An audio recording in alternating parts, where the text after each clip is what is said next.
जय हिंद बच्चों, इस समय आप लोग महामना इंस्टीट्यूट के यूट्यूब चैनल से जुड़े हुए हैं और इस चैनल में मैं आप सबका स्वागत करता हूं। आज हम लोग class 10th physics Hindi medium NCERT book के 11th चैप्टर मानव नेत्र तथा रंग बिरंगा संसार यानी human eyes and colourful world के इस समय हम लोग अभ्यास प्रश्नों को देख रहे हैं और आज हम आपको अभ्यास प्रश्न 8 बताने जा रहे हैं। आप सभी लोग बुक खोलें और एक्सरसाइज क्वेश्चन नंबर 8 को देखें। देखिए दिया हुआ है, सामान्य नेत्र 25 सेंटीमीटर से निकट रखी वस्तुओं को सुस्पष्ट क्यों नहीं देख पाते हैं। देखिए हमने आपको बताया था कि मानव नेत्र के स्पष्ट दृष्टि की न्यूनतम दूरी 25 सेंटीमीटर और अधिकतम दूरी अनंत होती है। और फिर आपको मालूम है कि नेत्र लेंस का जो आकार होता है वह पश्चमाभि पेशियां यानी सिलियरी मसिल्स के द्वारा चेंज होती हैं।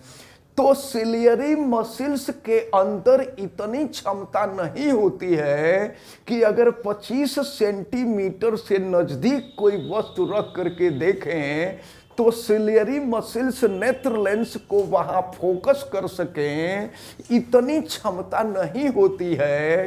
यही कारण है कि 25 सेंटीमीटर से निकट की वस्तुओं को देखने में हमें कठिनाई होती है या नहीं देख पाते हैं। तो ये क्वेश्चन नंबर 8 का आंसर रहा। अब इसके बाद हम लोग क्वेश्चन नंबर 9 को देखते हैं। क्वेश्चन नंबर 9 में दिया हुआ है, जब हम नेत्र से किसी वस्तु की दूरी को बढ़ा देते हैं। क्या मतलब हुआ? नेत्र से किसी वस्तु के दूरी को बढ़ाने का मतलब ये हुआ कि अगर हम नजदीक की वस्तु को देखते हैं तो नेत्र से वस्तु की दूरी कम हो जाती है, और अगर हम दूर की वस्तु को देखते हैं तो नेत्र से वस्तु की दूरी बढ़ जाती है। तो आपसे प्रश्न में ये पूछा जा रहा है कि तो नेत्र से प्रतिबिंब दूरी का क्या होता है। एक बात आप समझ लीजिए, वस्तु नजदीक रहे तो या दूर रहे तो प्रतिबिंब हमेशा रेटिना पर ही बनता है। तो जब प्रतिबिंब हमेशा रेटिना पर ही बनता है, इसका मतलब ये हुआ कि नेत्र लेंस से प्रतिबिंब की दूरी में किसी प्रकार का कोई परिवर्तन नहीं होता है। नेत्र लेंस से वस्तु की दूरी में परिवर्तन भले हो जाए। अब क्वेश्चन नंबर 10 में आपसे पूछा जा रहा है कि तारे क्यों टिमटिमाते हैं। तो इसका जवाब हम आपको पहले बता चुके हैं कि जब वायुमंडलीय अपवर्तन हमने बताया था तो हमने आपको बताया था कि वायुमंडल में गैसों का मिश्रण होता है। पृथ्वी पर से गैसें उत्सर्जित होती हैं और उत्सर्जित होकर के उन गैसों में धूल के कण भी होते हैं जो ऊपर जाकर के वायुमंडल का निर्माण करते हैं। तो वायुमंडल के अणु कहीं बहुत पास पास होते हैं, कहीं दूर दूर होते हैं। तो जहां पास पास होते हैं वहां विरल माध्यम का निर्माण होता है, जहां दूर दूर होते हैं वहां सघन माध्यम का निर्माण होता है। क्योंकि ये विरल माध्यम सघन माध्यम लगातार ऐसा नहीं कि एक विरल माध्यम है और एक सघन माध्यम है। ये विरल माध्यम सघन माध्यम का निर्माण लगातार होता रहता है, जिससे सूर्य से जिससे तारों से चलने वाला जो प्रकाश होता है वह प्रकाश का अपवर्तन लगातार होता है। इसलिए तारे हमें टिमटिमाते हुए दिखाई देते हैं। जे कि सच्चाई ये नहीं होती, तारे अपने जगह से हिलते नहीं हैं, लेकिन वायुमंडलीय अपवर्तन के कारण हमको लगता है कि तारे अपने जगह पे कांप रहे हैं यानी कि टिमटिमा रहे हैं। तो इसका कारण ये हुआ, इसको हम आपको पहले बता भी चुके हैं। अब इसके बाद आपसे पूछा जा रहा है, व्याख्या कीजिए कि ग्रह क्यों नहीं टिमटिमाते हैं। तारे तो टिमटिमाते हैं लेकिन ग्रह क्यों नहीं टिमटिमाते हैं। तो पहली बात हम आपको बता दें कि तारे बहुत अधिक दूरी पर होते हैं जबकि ग्रह नजदीक होते हैं। पृथ्वी भी ग्रह है, पृथ्वी ग्रह पे हम लोग रहते ही हैं। तो ग्रह जो होते हैं वो हमारे निकट हैं। ग्रहों की दूरी पृथ्वी से बहुत दूरी नहीं है। इसलिए ग्रहों से जब प्रकाश चल करके आता है तो एक चीज और हम आपको बता दें कि ग्रह पृथ्वी से निकट होने के कारण ग्रह जो है बृहद प्रकाश पुंज की तरह कार्य करता है, जिससे आने वाले प्रकाश का लगातार अपवर्तन नहीं होता है। यानी ग्रह से आने वाले प्रकाश का वायुमंडलीय अपवर्तन नहीं होता है। इसीलिए ग्रह टिमटिमाते हुए हमें नजर नहीं आते हैं, जबकि तारे बहुत अधिक दूरी से होते हैं। और तारों से आने वाला प्रकाश जब वायुमंडल को दूर करता है, वायुमंडल से पास करता है, तो वायुमंडल में सघन माध्यम और विरल माध्यम होने के कारण लगातार प्रकाश का अपवर्तन होता है। यही कारण है कि तारे टिमटिमाते हुए प्रदर्शित होते हैं, जबकि ग्रह टिमटिमाते नहीं हैं।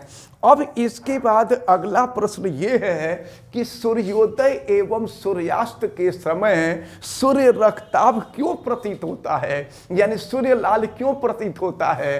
तो इसको भी हमने बताया आपको कि सूर्योदय एवं सूर्यास्त के समय पृथ्वी की सूर्य से दूरी बहुत अधिक होती है और अन्य जितने भी प्रकाश होते हैं सबका प्रकीर्णन ज्यादा होता है। केवल लाल रंग का प्रकाश ऐसा होता है जिसका प्रकीर्णन सबसे कम होता है। तो अन्य रंगों के प्रकाश का प्रकीर्णन अधिक होने के कारण वो रंग के प्रकाश उधर रुक जाते हैं, इतने अधिक फैलते हैं कि वो रास्ते में ही रुक जाते हैं। हम तक केवल लाल रंग का ही प्रकाश आ पाता है, अन्य किसी रंग का प्रकाश हम तक आ ही नहीं पाता। तो इस आधार पे हम कह सकते हैं कि सूर्योदय और सूर्यास्त के समय सूर्य रक्ताभ यानी लाल रंग का दिखाई देता है। फिर अगला प्रश्न ये है, और ये सबसे अंतिम प्रश्न है, क्वेश्चन नंबर 13 है कि अंतरिक्ष यात्री यानी वह यात्री जो अंतरिक्ष में यात्रा कर रहा होता है को आकाश नीले की अपेक्षा काले रंग का दिखाई देता है, क्यों? इसका भी जवाब हमने आपको बताया था कि पृथ्वी पर वायुमंडल है और जहां वायुमंडल होगा वहीं प्रकाश का प्रकीर्णन होगा। तो पृथ्वी पर वायुमंडल है इसलिए प्रकाश का प्रकीर्णन होता है, जबकि अंतरिक्ष में वायुमंडल न होने के वजह से वहां पर प्रकाश का प्रकीर्णन नहीं होता है। तो जब पृथ्वी पर प्रकाश का प्रकीर्णन होता है तो पृथ्वी पर वायुमंडल है और पृथ्वी पर प्रकाश का प्रकीर्णन होता है। पृथ्वी पर प्रकाश के प्रकीर्णन का कारण ये होता है कि जब सूर्य से आने वाला प्रकाश पृथ्वी पर पहुंचता है तो बैगनी और नीले रंग के प्रकाश का प्रकीर्णन ज्यादा होता है। इसलिए बैगनी और नीला रंग जो होता है यह आसमान में चारों तरफ छा जाता है, इसलिए हमें आसमान पृथ्वी पर से नीले रंग का दिखाई देता है। लेकिन जब अंतरिक्ष में हम होंगे तो अंतरिक्ष में वायुमंडल होता ही नहीं है। तो जब वायुमंडल ही नहीं होगा तो प्रकाश का प्रकीर्णन ही नहीं होगा, और प्रकाश का प्रकीर्णन नहीं होगा तो आसमान हमको काले रंग का दिखाई देगा। इस प्रकार जो है ये क्वेश्चन नंबर 11 के जो अभ्यास प्रश्न हैं ये अभ्यास प्रश्न कंप्लीट होते हैं। हालांकि इन सब प्रश्नों को पहले हमने बताया भी था, तो हमें उम्मीद है कि ये जितने भी क्वेश्चन आज आपको बताए गए हैं ये सभी क्वेश्चन आपको अच्छी तरह से समझ में आए होंगे। अब नेक्स्ट में केवल एक लास्ट चैप्टर रह गया है आपका विद्युत धारा का चुंबकीय प्रभाव। जब इसको बता देंगे तो इसके बाद एग्जाम का प्रिपरेशन चलेगा और फिर इस आप जो है एक एक चैप्टर से क्वेश्चन हम सेट करेंगे, जो कि उसमें से एक क्वेश्चन आपसे बोर्ड के एग्जाम में जरूर आएगा। और फिर लास्ट में हम जो है पेपर सेट करेंगे और वो पेपर कंफर्म होगा। अगर उसको आप बढ़िया से तैयार कर लेंगे तो आपको 100% मार्क मिलेंगे। फिलहाल हमें उम्मीद है कि आज जितनी भी बातें बताई गई हैं वो सारी बातें आपको अच्छी अच्छी तरह से समझ में आई होंगी। आप वीडियो को लाइक ज़रूर कीजिएगा और अगर आप चैनल पे नए हैं तो चैनल को सब्सक्राइब भी कर लीजिए, बेल आइकन को भी प्रेस करें। किसी प्रकार की कोई दिक्कत समझ में आती है तो आप हमें कमेंट करके ज़रूर बतावें और वीडियो को मैक्सिमम स्टूडेंट तक शेयर करें। आप सभी लोगों का बहुत बहुत धन्यवाद। जय हिंद।